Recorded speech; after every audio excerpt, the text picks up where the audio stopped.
والصلاة والسلام على رسوله الأمين نبينا محمد وعلى آله وصحبه أجمعين. اللهم علمنا ما ينفعنا وذكرنا وانسنا وانفعنا بما علمتنا وزرنا علما ولا حول ولا قوة إلا بالله العلي العظيم ولا حول ولا قوة إلا بالله العلي العظيم. أما بعد، اللهم إنا نسألك علما نافعا ورزقا طيبا وعملا متقبلا. Muslimin dan muslimat, alhamdulillah kita dapat lagi bersama dalam majlis ilmu di bawah tajuk fiqh berinteraksi sesama makhluk. Kita telah berinteraksi banyak dah melalui kitab kita ini, Fiqhut Ta'amul Ma'an Nas. Dalam siri yang ke-9 ini, iaitulah kita bincang tentang penyakit yang dahsyat melanda masyarakat, iaitulah penyakit hasad. Di mana wabak ini ataupun virus hasad ini apabila menimpa ke atas seorang manusia, dia akan memberi kesan kepada dua sudut. Satu dia panggil sudut agama, kesan yang sangat dahsyat dalam agama dia. Sudut yang kedua, kesan yang kedua, iaitulah kesan di dalam jiwa seorang itu sendiri. Dia boleh membawa kepada penyakit jiwa yang dahsyat. Bermakna penyakit hasad ini akan menjadikan manusia kerugian di dua alam, rugi di dunia, khasirat dunia wal akhirah. Dia akan rugi di dunia dan dia akan rugi di akhirat. Rugi di dunia, dia akan kehilangan kawan, akan hilang kemanisan hidup atas dunia, hilang keharmonian, dan hilang segala apa yang ada. Di akhirat mereka akan kehilangan sebarang pahala yang dilakukan. Jadi dalam perbincangan ini kita akan sebut 6 tajuk di bawah bab ini. Tajuk yang pertama, khuturatul hasad, bahayanya sifat hasad dengki ini. Kata ulama, kalaulah arak itu, al-khumrah, dikenali dengan nama Ummul Khaba'is. Arak orang kenal dia dengan nama ibu segala kejahatan. Fa innal hasada huwa abul khaba'is wa sayyidul kaba'ir. Maka hasad ini dikira sebagai bapa kepada kejahatan dan penghulu dosa besar. Jadi itu takrif yang telah diberi. Sebab apa? Berapa ramai orang-orang yang baik, min ahli salah, orang yang baik, dan juga daripada keturunan keluarga yang baik-baik, telah tercalar iman mereka, telah runtuh binaan-binaan akhlak mereka, dan sanggup melanggar hak-hak Allah Subhanahu wa taala semata-mata kerana hasad. Ini telah disebut dalam Al-Quran Al-Karim, manusia yang pertama berlaku hasad iaitulah melalui anak Nabi Adam alaihi salam, iaitu Qabil, yang dengki kepada adik-beradiknya Habil. Hasil daripada sifat dengki ini, fatawa'at lahu nafsuhu qatla akhihi faqatalahu fa asbaha minal khasirin. Dia telah membunuh diri adik-beradik dia, maka dia jadi di kalangan orang yang rugi. Kata ulama, al-hasad, sifat hasad ini adalah merupakan dosa yang pertama. Allah Ta'ala menderhakai Allah di langit, dan dosa pertama berlaku di bumi. Di langit iaitulah iblis, apabila tak mau dengki kepada Nabi Adam AS. Peristiwa yang di bumi berlakunya hasad Qabil kepada Habil. Demikian juga daripada keturunan yang mulia, anak-anak orang yang baik, berlaku juga di antara adik-beradik Nabi Allah Yusuf AS terhadap baginda daripada anak orang yang mulia, cucu orang yang mulia, Yusuf bin Yaqub bin Ishaq bin Ibrahim, Ibnun Karim, anak kepada orang yang mulia, cucu, cici kepada orang yang mulia, sanggup lagi melakukan perbuatan yang jahat ini. Jadi ini di antara kejelekan ataupun kejahatan sifat hasad yang disebut secara ringkasnya oleh para ulama bahawa disebut dengan nama Abul Khaba'is, bapa kepada kejahatan itu, duduk di hasad. Kita telah bincang dalam siri yang lepas tentang kezaliman. Zalim ini satu benda yang besar, dan hasad ini adalah merupakan punca kepada kezaliman. Sebab apa manusia sanggup buat zalim pada orang? Hasad. Tengok orang tu dapat kesenangan, kita nak hancurkan kesenangan dia. Tengok orang dapat nikmat, kita nak hilangkan nikmat dia. Dan hasad ini telah dilakukan kepada orang biasa dan berlaku juga orang dengki juga kepada orang yang baik-baik, sebagaimana orang Yahudi dengki kepada Nabi sallallahu alaihi wasallam, hasadan min indi anfusihim. Allah sebut dalam Quran, orang Yahudi tolak dakwah Nabi sallallahu alaihi wasallam semata-mata sifat yang jahat ini, hasadan min indi anfusihim, kerana mereka dengki Nabi akhir zaman tidak lahir daripada keturunan mereka. Ini punca-punca yang berlaku. Kata di Ibn Qayyim rahimahullah, dengki ini pada hakikatnya satu jenis daripada menentang Allah. Sebab apa?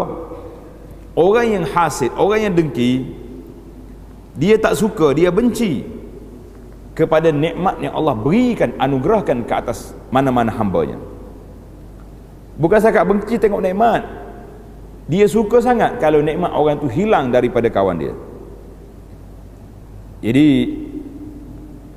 itu dia panggil dari sudut dengki, iaitulah orang yang suka hilangnya nikmat daripada sahabatnya, maka itu dengki. Kemudian para ulama bahas apa kaitan di antara sihir dengan hasad.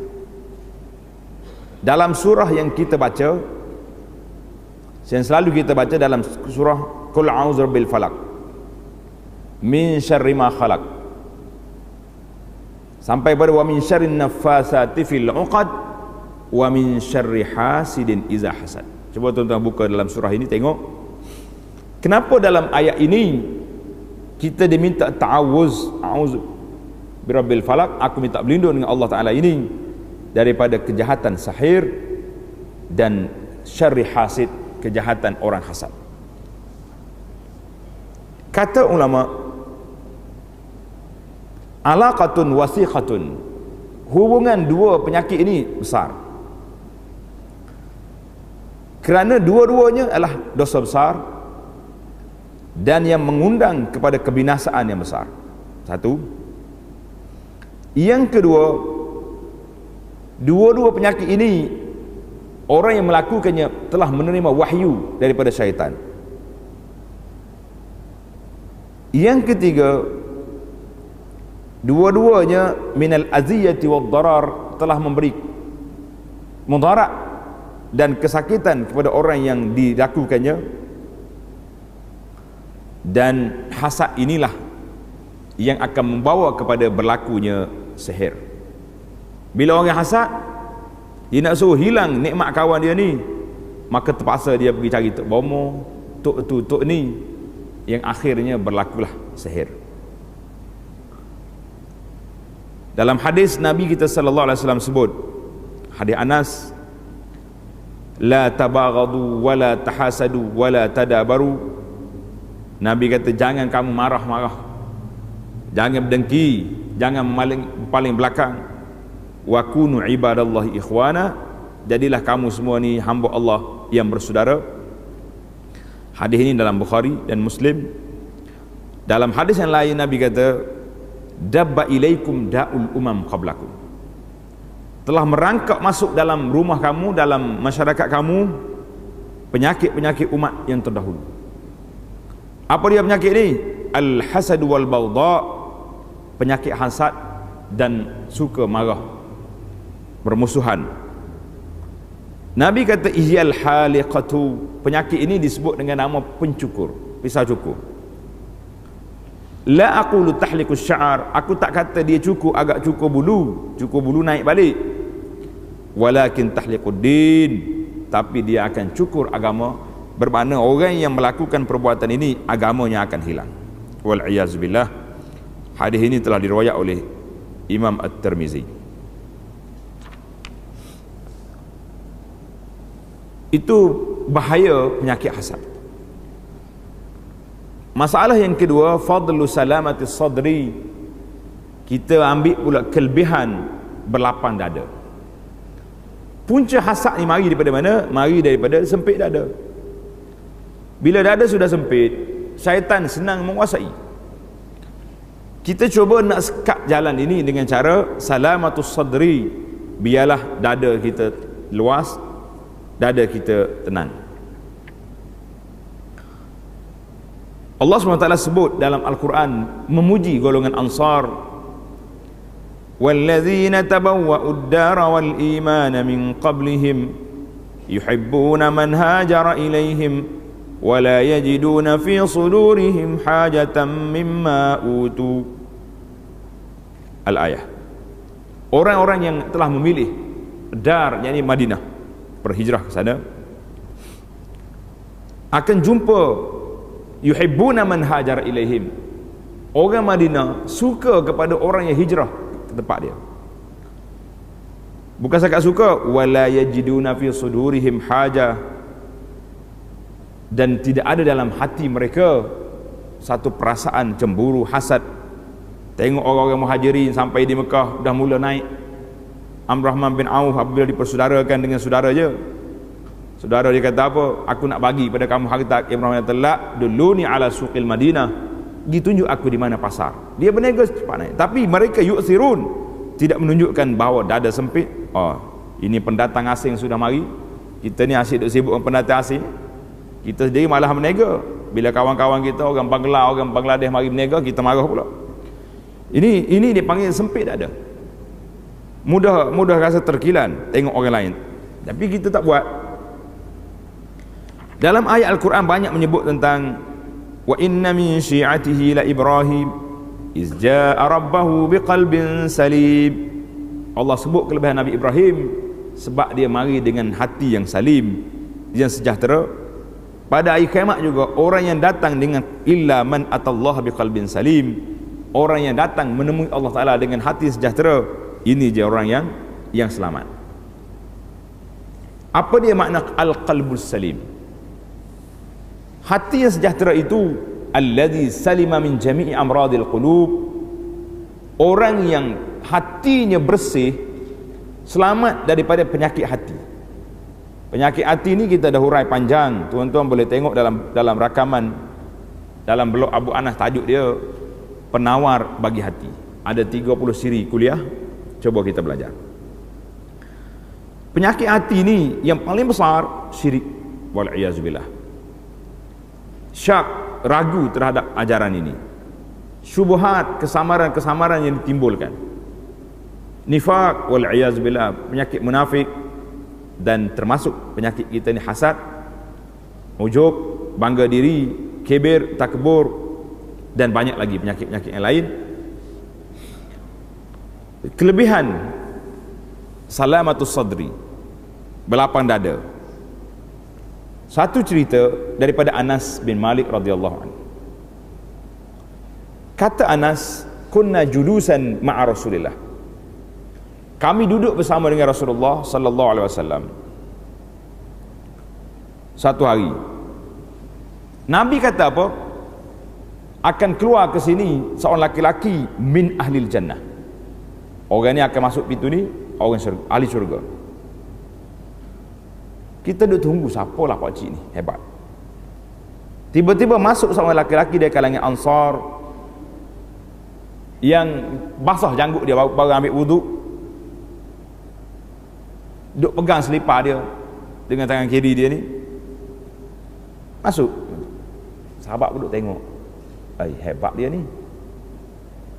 Falamma kanal ghad, esok Nabi kata pula akan masuk pintu ni seorang laki-laki daripada ahli syurga.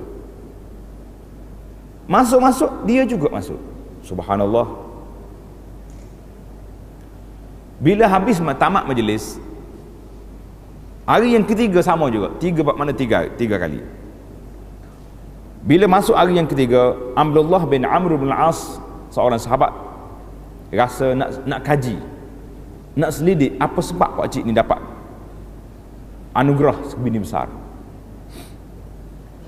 Dia ikut pak cik ni keluar masjid, dia kata, ya inni la hayaitu abi. Pak cik, saya ada masalah dengan ayah saya, tak nak balik ke rumah. Saya dah berjanji dah tak nak balik 3 hari. Boleh tak saya nak tidur di rumah pak cik? Minta izin nak pergi tidur di rumah pak cik ni. Qala na'am, boleh. Jadi kata Anas, Abdullah pun cerita, dia tidur 3 malam tak nampak benda pelik yang dibuat oleh pak cik ni, kecuali bila duduk atas tempat tilam nak tidur, dia duduk berzikir subhanallah, sehinggalah bangun nak salat fajar, barulah di akhir malam baru dia bangun. Lepas Abdullah duduk 3 malam tengok tak ada benda ajaib, tak ada benda pelik, Abdullah pun tanya pak cik, sebenarnya saya ni tak ada masalah apa dengan ayah saya, cuma saya dengar Nabi sebut macam ni, saya rasa pelik dengan pak cik. Tapi bila saya mari di sini, saya tak tengok apa yang pelik pun pak cik buat. Tak kata bangun duduk menangis tengah malam, biasa. Oh, dia kata di pak cik ni, kata di Abdullah, faman ladzi balagha bika ma qal, apa darjat yang tuan pak cik boleh sampai kepada sampai peringkat Nabi bagi anugerah ni? Qala ma huwa illa ma ra'ait, tak ada apa yang kau tengok itulah aku tak berlakon. Mungkin kalau zaman kita ini ada tetamu di rumah tu, kuat sikit bangun, dia nak sama ya. Jadi Abdullah nak balik keluar daripada rumah, falamma wallaitu da'ani, bila aku nak pergi dia panggil, Abdullah ta'al, mari sini. Boleh jadi ada satu lagi yang aku tak beritahu kepada engkau. Amalan zahir yang kau nampak itulah aku buat, tapi satu lagi, ma huwa illa ma anni la ajidu fi nafsi li ahadin minal muslimina ghishan, tak ada dalam hati aku ni sikap tipu kepada orang muslimin, tak ada. Wala ahsidu ahadan, dan aku tak ada dengki kepada mana-mana orang, mana hati aku ni tak ada dengki kepada orang, nak marah kepada orang, tak ada, selesai masalah. Kata di Abdullah, fahadhihi allati balagta bik, Abdullah kata, inilah sebab inilah engkau sampai kepada darjat boleh naik gelaran ahli syurga waktu hidup, wahiyal lati la tutaq, dan amalan ini bukan semua orang dapat. Sadaqa Abdullah, benarlah pengakuan Abdullah bin Amr ini bahawa bukan senang nak dapat darjah. Hati kita tak sakit pada orang, hati kita boleh tenang, orang buat apa saja pada kita, kita rehat je, tak ada apa. Orang panggil buat tak dengar je.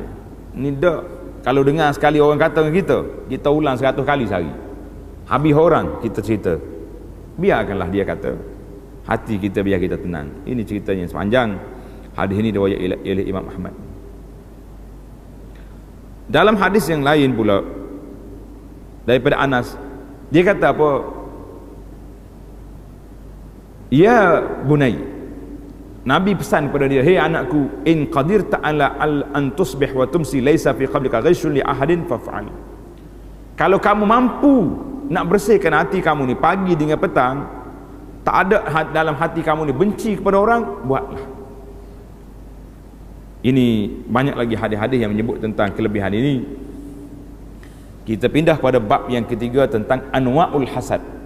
Jenis-jenis hasad ni berapa jenis ada? Yang pertama, dia panggil hasad hakiki. Hasad yang betul, yang haram, yang menjadi mazmum, yang tercelanya. Apa dia ta'rif hasad itu? Fahuwa tamanni zawalil khairi anil ghair.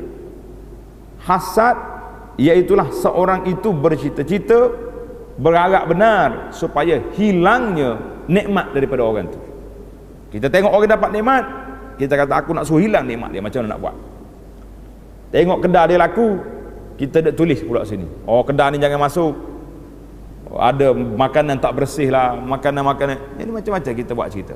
Wallahu alam, hari ni orang duk sebar kedai kopi ni ada najis lah, ada tu orang ni, betul ke tidak maklumat, wallahu alam. Jadi kita kadang-kadang mungkin orang yang buat tu orang dengki dengan kawan tu, kita hidup tumpang sama, duk jaja sana sini, duduk sebar juga dalam internet, dalam Facebook dan bagaimana. Belum tentu orang mula jadi dua orang dikelahi, yang kita pergi tumpang sama buat apa?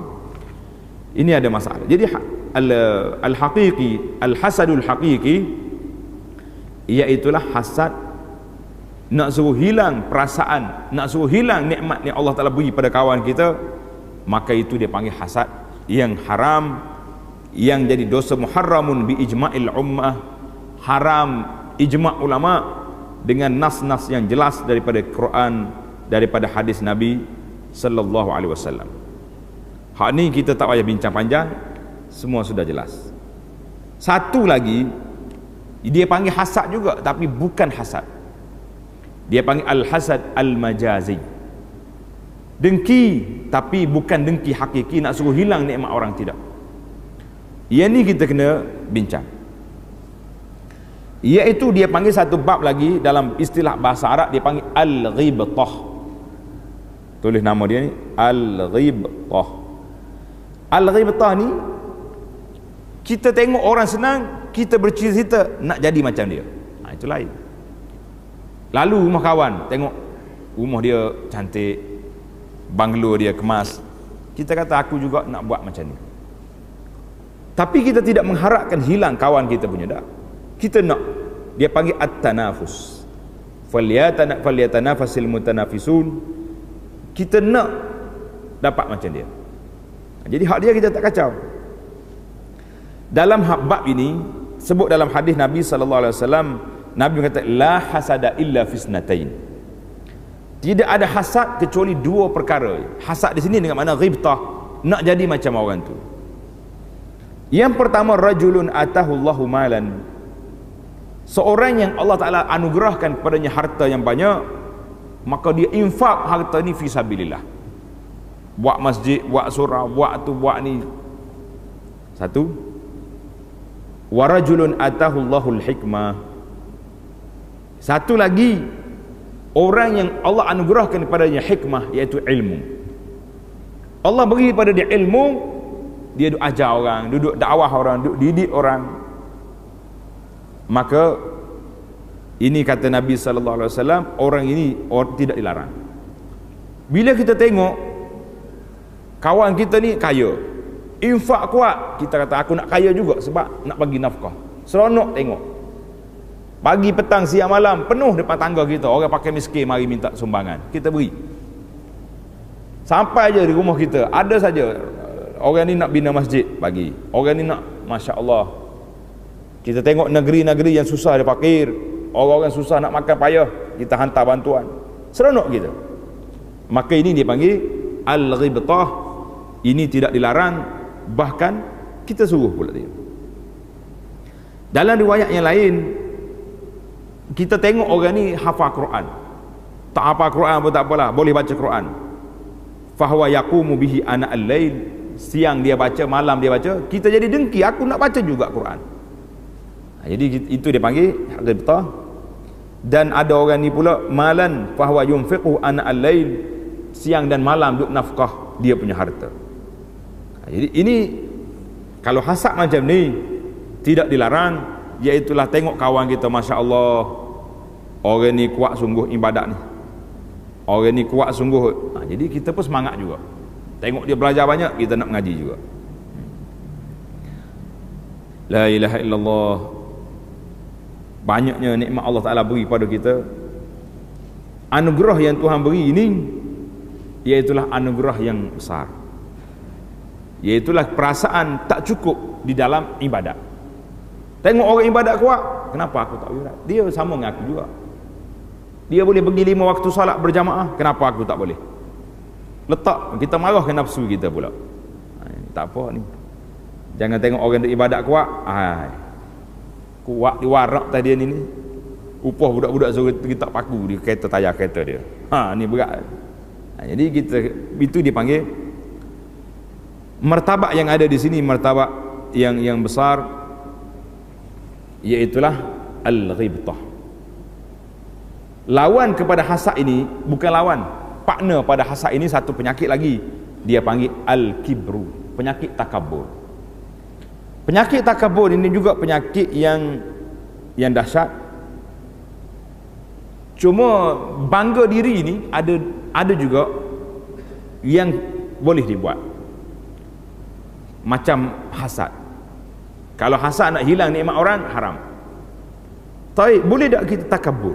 Mana takabur ni kita rasa tunjuk gah. Ada tempat dia memang haram, ijma' orang Muslim, tapi ada beberapa tempat dibenarkan. Di manakah tempat yang dibenarkan? Untuk nak tunjuk kepada orang kafir bahawa kita ni kuat. Ketika itu boleh. Contohnya tuan-tuan pergi ke Uhud. Dalam peperangan Uhud ada seorang sahabat yang duk jaga Nabi, nama dia Abu Dujanah, Simak bin Harth radhiyallahu anhu. Abu Dujanah ni seorang sahabat. Sebelum berlaku peperangan, Nabi bawa pedang. Nabi kata, siapa dia ambil pedang ini, dia kena jaga hak pedang.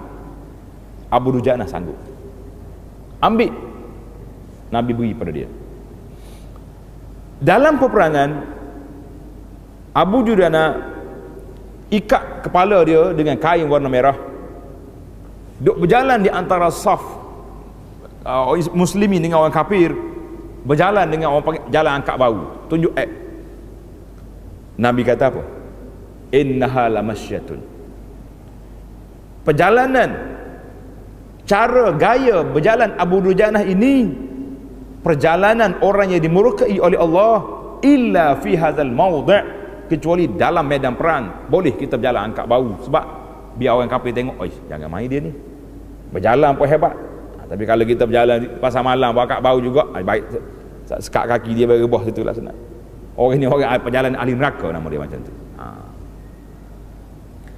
Itu satu. Yang ketiga, al-ghairah. Ghairah ni sifat cemburu. Cemburu ni satu sifat yang tak baik. Tapi di manakah cemburu jadi baik?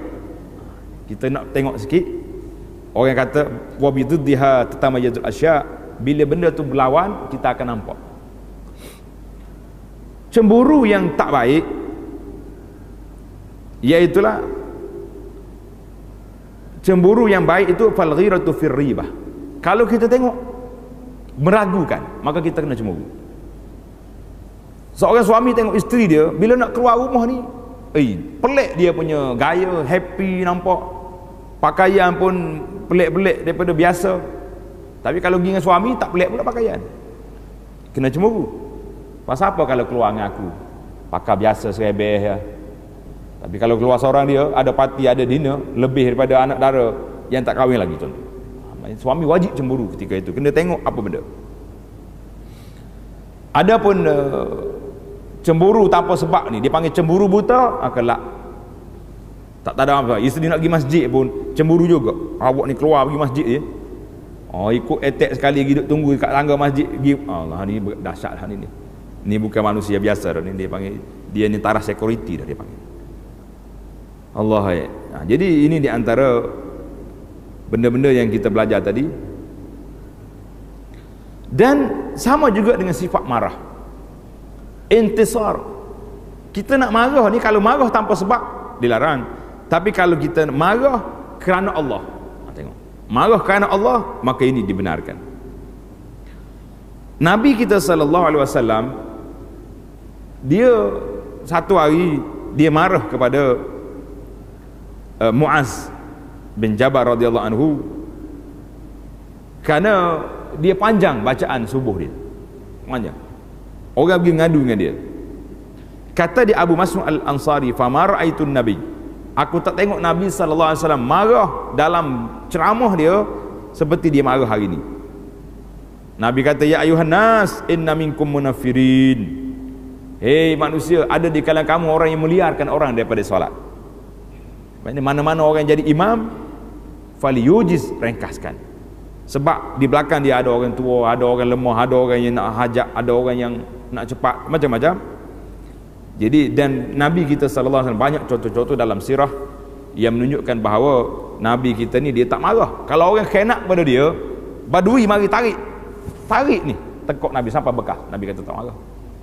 Tapi bila orang buat benda yang menyalahi Islam, menyalahi syariat Allah, Nabi terus marah. Kita hari ni macam mana agak-agak? Kita duk marah orang marahan kita ya. Orang buat pelanggaran syariat depan mata kita, tak apa. Tak jadi masalah. Jadi kerana kita kena letak di situ, biarlah kita marah ni marah. Pasal itulah kata orang sifat kejadian manusia ni, sifat marah ke, sifat cemburu ke, sifat perasaan ribtah ke, itu sifat manusia, dijadikan pada manusia. Tapi bagaimana nak menangani masalah itu yang perlu kita tangani. Wa annaha bimanzilati ma'in yusqa bihil ward wasyaw. Sifat manusia ni seperti air, kata Ibn Qayyim, seperti air. Air ni dia jiru semua. Bila turun hujan, pokok bunga pun dapat, pokok duri dapat juga. Jadi kita nak gunakan sifat yang ada ini untuk nak jiru apa? Nak jiru pokok bunga, sedaplah bau dia. Kalau pergi jiru pokok duri, kena kaki terpijak, sakit. Bab yang keempat dalam perbincangan ini, asbabul hasad, sebab-sebab berlakunya hasad dengki ni. Sebab apa? Ada 4 sebab disebut di sini. Yang pertama, bughdul mahsud. Sebab yang pertama, kita marah kepada orang yang kita dengki itu. Kita kelahi dengan dia, kita balas dengan dia, yang menyebabkan berlakunya dengki. Jadi jangan duk marah dengan orang, tak ada pasal-pasal. Imam Ghazali sebut panjang di sini, kita tak tengok, tuan-tuan boleh tengok dalam kitab Ihya Ulumuddin. Sebab yang kedua, an yaskula alaihi taqaddum. Kita tengok orang lain lebih cepat daripada kita. Masuk kerja sekali dengan aku, sama tahun posting, tapi dia sudah dapat D ke G berapa dah, aku kenapa tak naik? Mula nak cari pasal tu, mula nak attack kawan ni, mula nak report lah, mula nak buat macam-macam cerita. Sebab yang ketiga, al khawfu min fautil maqasid. Bimbang, takut hilang kita punya kedudukan. Takut hilang. Dia kata di sini, sebab yang ketiga ini biasanya berlaku di antara isteri-isteri. Orang yang isteri lebih daripada seorang, sama-sama isteri itu akan berlaku perasaan. Nampak sayang nombor 3, nombor 1, nombor 2. Kereta kita tahu model lama, kereta kawan tu beli baru dah mula tu. Mula naik sifat dengki, nak buat kacau. Termasuk juga hasad ini di antara adik-beradik. Adik-beradik tengok, baik mak dengan anak dia hak nombor sekian-sekian tu, kenapa dengan aku lain macam je? Budak tu nak alat beli, aku minta satu benda pun tak dapat. Ini dia panggil adik-beradik. Termasuk juga dalam kategori yang ketiga ni, sama-sama murid. Pasal itulah kita guru ni kena berlaku adil kepada murid kita. Salam-salam semua sekali. Ni tidak mari murid kita sayang, duduk sini. Murid kurang sayang sikit buat tak tahu ya. Ini pun berlaku hasad di antara anak murid. Jadi kita kadang-kadang pintu hasad ni mari daripada kita juga. Kita buat tak adil, suami buat tak adil kepada isteri, maka berlaku hasad. Mak bapak buat tak adil kepada anak-anak, menyebabkan anak-anak berlaku hasad dengki sama mereka. Jadi ibu bapa, para suami, guru-guru kena ambil cakna dalam masalah ini. Jangan menyebabkan kita menjadi penyebab rusaknya orang lain. Sebab yang keempat, iaitulah khubsun nafs. Memang jiwa orang ni, orang panggil penyakit, orang jenis penyakit jiwa. Perangai dia dah jahat, suka dengki dengan orang, tak ada sebab. Itu pun satu bab yang 4 sebab ini manusia menjadi manusia yang tak baik, manusia yang rusak akhlaknya, rusak perangainya. Ini yang kita bimbang. Kata Nabi sallallahu alaihi wasallam, iyyakum wasyuh. Aku beri amaran pada kamu daripada perangai syuh, perangai bakhil. Fa innahu ahlaka man kana qablakum. Sifat ini telah merusakkan orang-orang dulu daripada kamu. Amarahum bil bukhli fa bakhilu. Dia suruh buat bakhil, maka berlaku bakhil. Disuruhnya nafsunya suruh buat zalim, dia buat zalim. Suruh putuskan hubungan, putuslah hubungan. Jadi tuan-tuan ambil sini satu seorang soleh, namanya Abil Hayyaj. Abil Hayyaj ni cerita, dia kata aku tengok seorang pakcik tua yatufu bil bait. Pakcik ni duk tawaf di Kaabah. Doa dianya satu ya. Coba kata sekali, Rabbi qini syuhha nafsi. Rabbi qini syuhha nafsi. Itu ulang hak ni. Rabbi qini syuhha. Ya Allah, jauhkanlah, jagakanlah aku ni daripada nafsu yang bakhil, yang tak baik ni. Habis tawah ni, Abul Hayat jumpa pak cik. Kenapa ni? Ni je doa pak cik dalam tawah ni, tak ada yang lain. Kata dia, benar,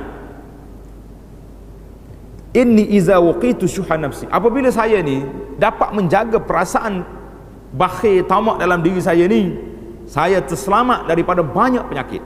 Aku akan selamat daripada penyakit nak mencuri, nak merompak, nak rasuah, nak makan riba, nak khianat pada orang, nak buat zalim, nak buat hasad. Puncanya mari daripada jiwa yang kotor ini. Maka aku minta supaya Allah Ta'ala bersihkan jiwa aku ni, cukup dah, hak lain-lain tu tak ada. Dalam riwayat ni kata apa? Faqila, bila dia cek tengok, rupanya syekh yang doa tadi siapa dia? Abdul Rahman ibnu Auf radhiyallahu anhu.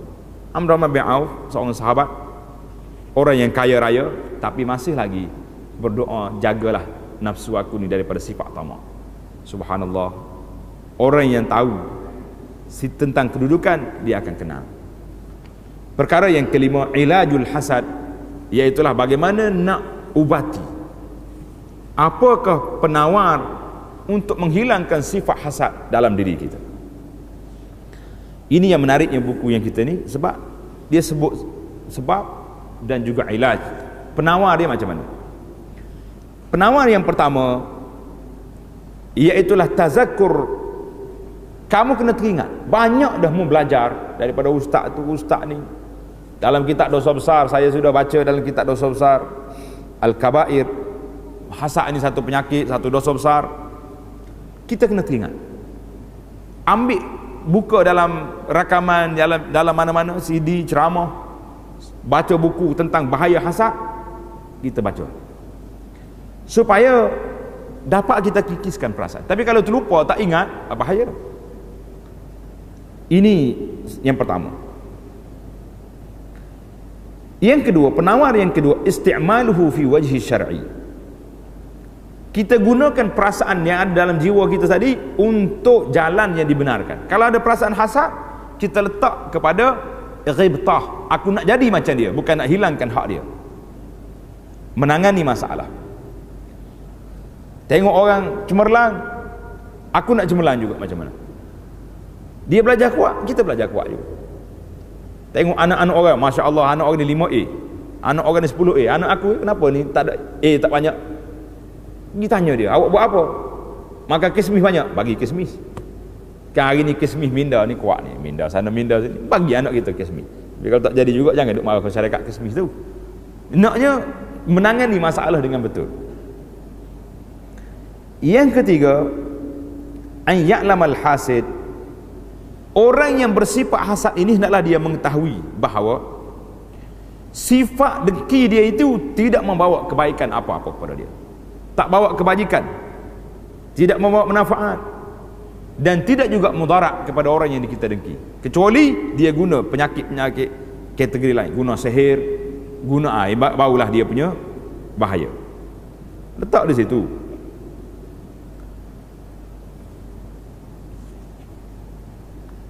Kata Al-Imam Al-Hasan Al-Basri rahimahullah, ma ra'aitu zaliman asbah bimazlum min hasidin.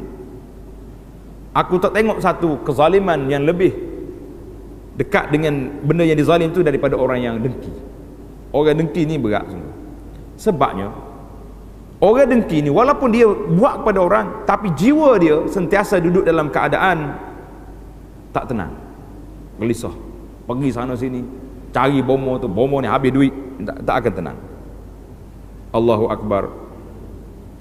Kata di Muawiyah radhiyallahu anhu, tidak ada sifat jahat, dengan satu sifat jahat dalam jiwa manusia menyamai sifat hasad. Sebab apa?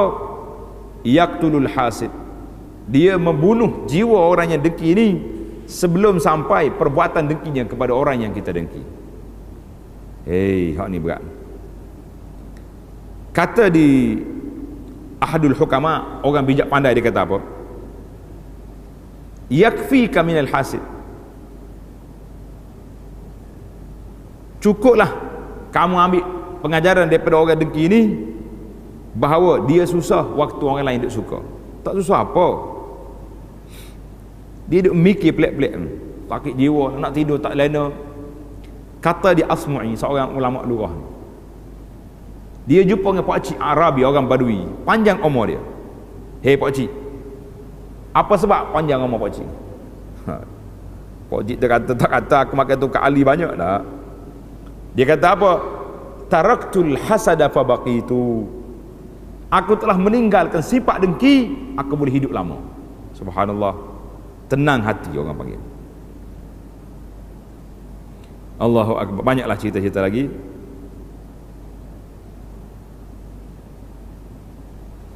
Orang yang dengki ni ada 4 perkara yang akan menimpa dia.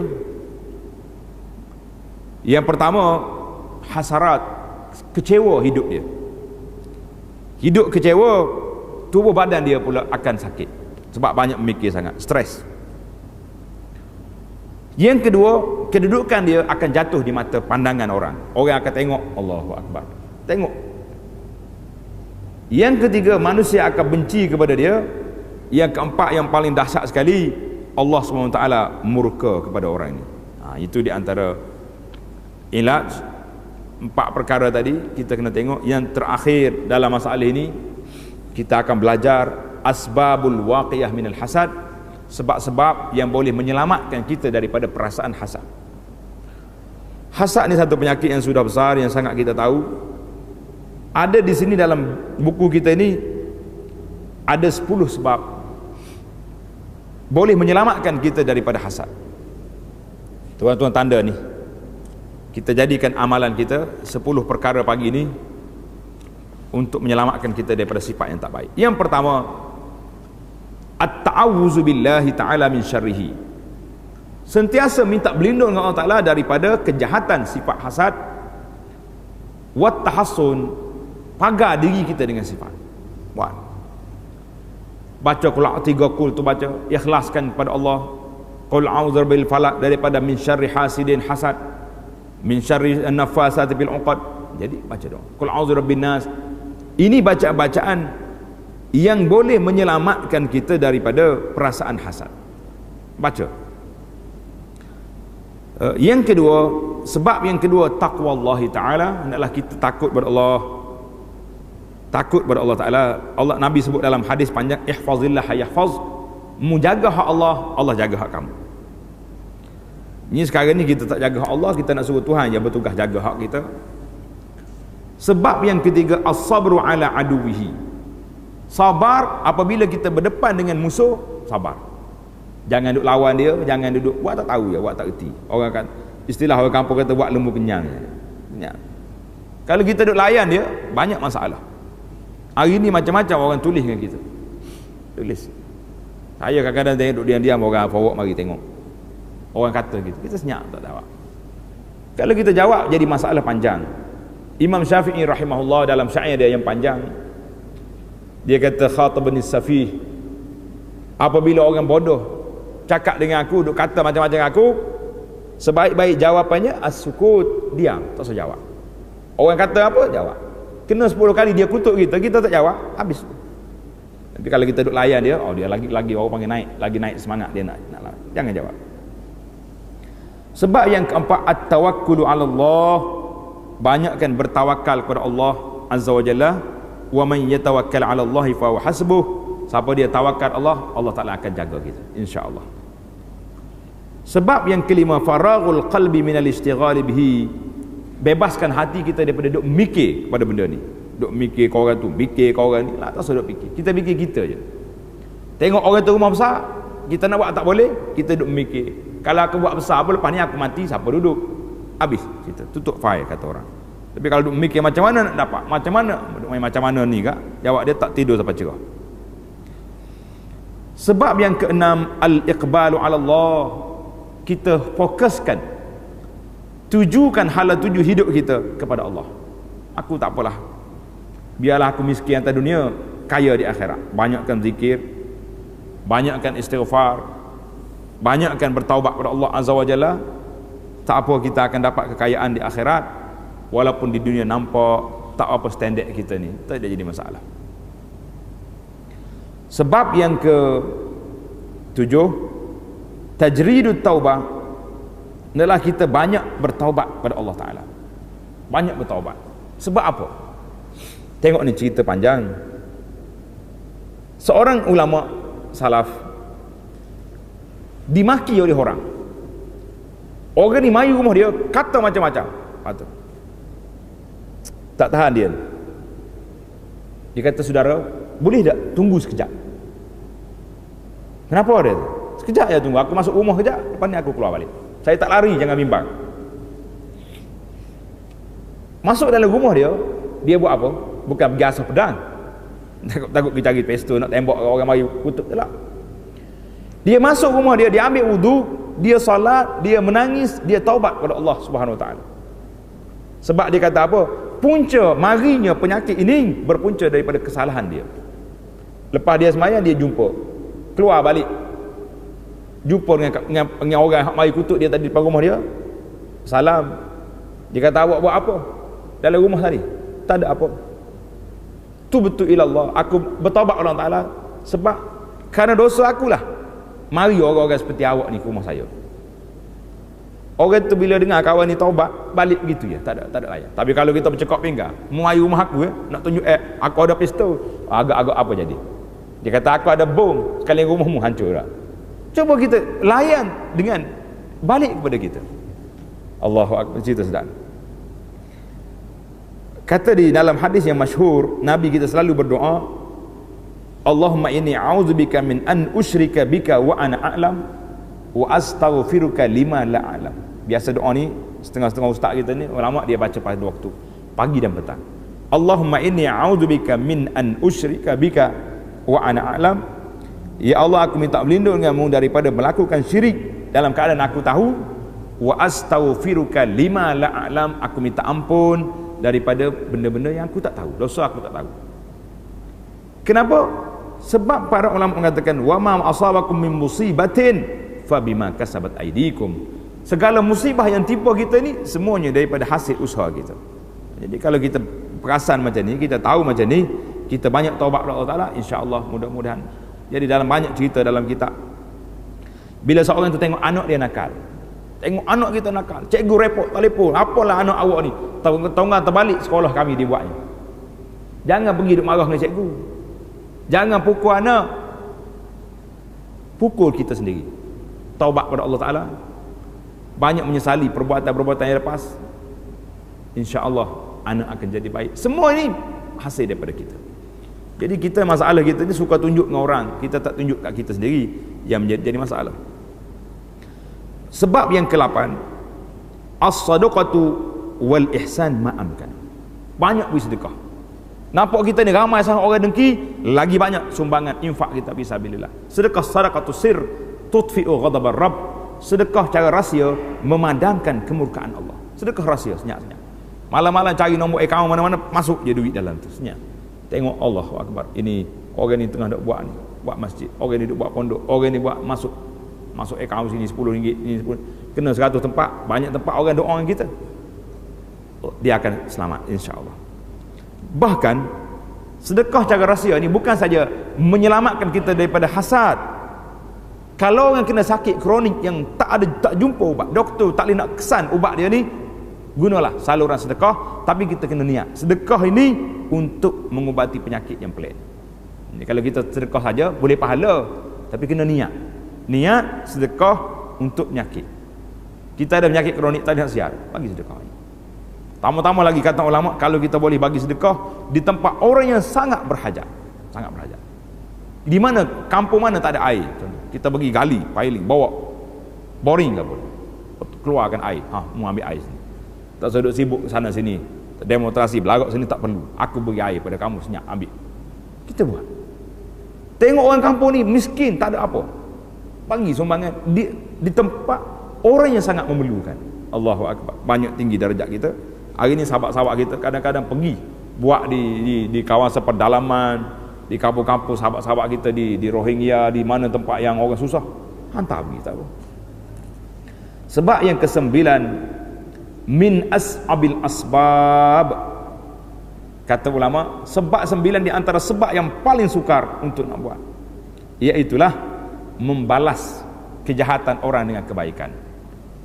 Ini berat sikit. Orang buat jahat pada kita, baik. Jiran tetangga buat tak baik pada kita, hari-hari kita hantar makanan rumah dia, hantar kuih.